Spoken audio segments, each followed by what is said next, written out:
On France and Britain, very quickly, they've followed very different paths, especially since Suez. France has very much defined itself often in opposition to America, and it's buried itself in the European Union. The British, by contrast, have tended to stick with the Americans, and now they are outside the European Union. And you and I can argue about who's got things right over the past 50 years, but we are where we are. And I wonder, you look at France and you look at Britain now, who is better placed to go forward? Britain outside the European Union, France inside it? Psychologically,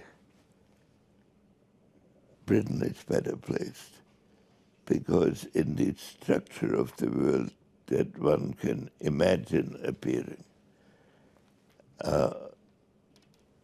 whatever Europe does to its own construction, cooperation with America and pursuing parallel policies with America will have to be an essential component on it, because by itself, opposing all the other major power centers, Europe is in a difficult position to do that, and it may be impossible. So Britain historically is better placed to do it. Britain's problem is its connection, how to connect with Europe, not how to connect with the United States.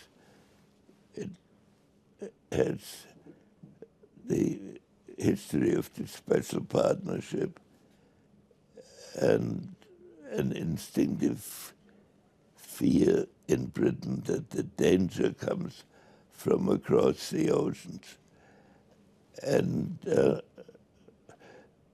comes from across the border, while in Europe the instinctive fear is the danger comes from land invasion. So for Britain to link to Europe has turned out to be not possible organically.